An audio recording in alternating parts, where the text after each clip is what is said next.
சமுத்திரக்கனிக்கும் எனக்கும் இடையில இந்த உறவு இருக்கு அப்படின்னு சொன்னது மட்டும் இல்லாம, பல தடவ சொல்லியும் என்னோட பேரன வந்து கூட பார்க்கல அப்படின்னு ஆதங்கப்பட்டிருக்காரு ரோபோ சங்கர். நந்தா பெரியசாமி இயக்கத்துல சமுத்திரக்கனி முக்கியமான வேடத்துல நடிச்ச திரைப்படம் திருமாணிக்கம். இந்த படத்துல பாரதி ராஜா, வடிவுக்கரசி, நாசர், அனன்யா, சின்னி ஜெயந்த், தம்பி ராமையா அப்படின்னு பல நட்சத்திரங்கள் நடிச்சிருக்காங்க. இந்த படத்தோட வெற்றி விழா சென்னையில நடந்துச்சு. அதுல பேசின ரோபோ சங்கர், எனக்கு பேரன் பிறந்திருக்கான். ஆனா அவன சமுத்திரக்கனி இன்னும் வந்து பார்க்க கூட இல்ல அப்படின்னு பேசியிருக்காரு.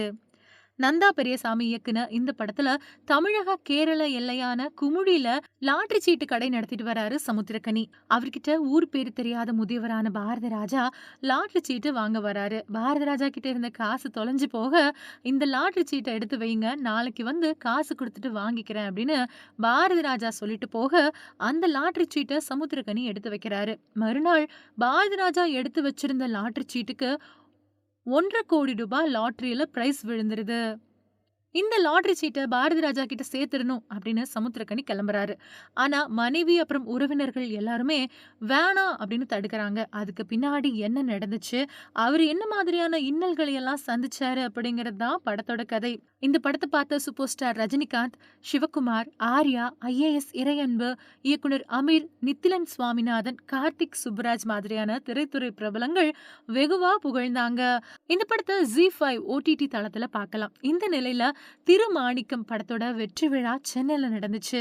அதுல பேசின ரோபோ சங்கர், இந்த அழகான தருணத்துல நானும் இந்த மேடையில இருக்கிறத நினைச்சு ரொம்பவும் சந்தோஷப்படுறேன். இந்த படத்துக்கும் எனக்கும் எந்த சம்பந்தமும் இல்ல. ஆனா இந்த மேடையில இருக்கிறவங்களுக்கும் எனக்கும் சம்பந்தம் இருக்கு. இந்த படத்தோட இயக்குனர் நந்தா பெரியசாமி கூட சேர்ந்து நான் ஒரு படத்துல நடிச்சிருக்கேன்.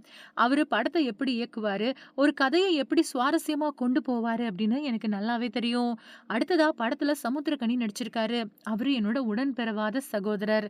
என்னோட பொண்ணு இந்திரஜா சமுத்திரக்கனியோட பேரை பெரியப்பா அப்படின்னு தான் சேவ் பண்ணி வச்சிருக்கா. பெரியப்பா அப்படின்னா அது அவர் மட்டும்தான். ஆனா இன்னைக்கு வரைக்கும் அவரு என்னோட பேரனை வந்து பார்க்கவே இல்ல. கூடிய சீக்கிரம் வந்து பார்ப்பாரு அப்படின்னு நான் நினைக்கிறேன். பொண்ணு மட்டும் இல்லாம நானும் என்னோட செல்போன்ல சமுத் அண்ணா அப்படின்னு தான் பதிவு பண்ணி வச்சிருக்கேன். ஏன்னா அவரு ரொம்பவும் சமத்தான அண்ணன். ஆனா இதுவரைக்கும் நான் சமுத்திரக்கனி கூட இணைஞ்சு படத்துல நடிச்சதே இல்ல. பல தடவை அவர்கிட்ட இத பத்தி நான் பேசியிருக்கேன். அவரு கூட எப்படியாவது ஒரு படத்துல நடிச்சிரணும் அப்படின்னு. நிச்சயமா நடிப்பேன் அப்படின்னு நடிகர் ரோபோ சங்கர் மேடையில ரொம்பவே கலகலப்பா பேசியிருக்காரு.